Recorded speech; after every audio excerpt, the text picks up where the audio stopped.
Hello everybody, welcome to today's video lesson on the topic of phraseology in the English language. So let's get started. A phraseological unit can be defined as a non-motivated word group that cannot be freely made up in speech, but is reproduced as a ready-made unit. It is a group of words whose meaning cannot be deduced by examining the meaning of the constituent lexemes. There are two essential features of phraseological units. The first, lack of motivation, and second, stability of lexical components. So, in modern linguistics, there is considerable confusion about the terminology associated with these word groups. Most Russian scholars use the term phraseological units proposed by academician Vinogradov. The term idiom, used by Western scholars, has comparatively recently made its way into Russian phraseology. So, the classification of units. Semantic classification of phraseological units was introduced by academician Vinogradov, and it's based on the motivation of the units of phraseological units. There are three types of phraseological units according to Vinogradov. First one is phraseological fusions. Phraseological fusions are units whose meaning cannot be deduced from the meanings of its components. For example, a red tape. It's not a kind of tape, but it means excessive bureaucracy or adherence to official rules or formalities. Or a mayor's nest, it's not the kind of animal's nest, but it's a false discovery or illusion.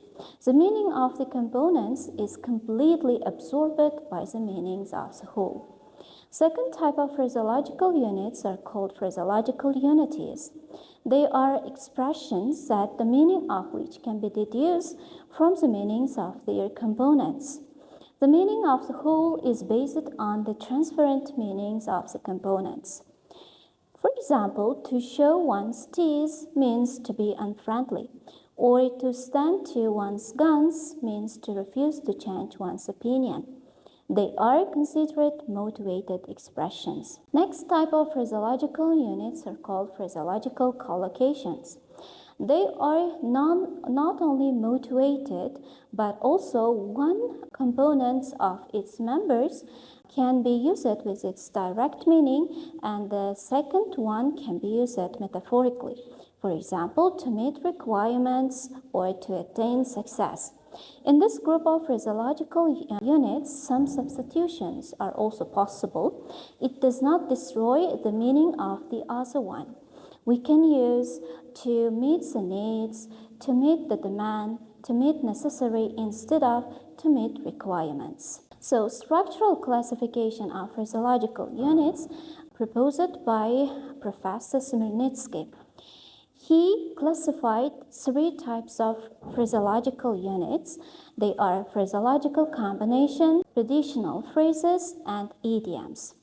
The first type, phraseological combinations. For example, we can say to fall in love, to get up.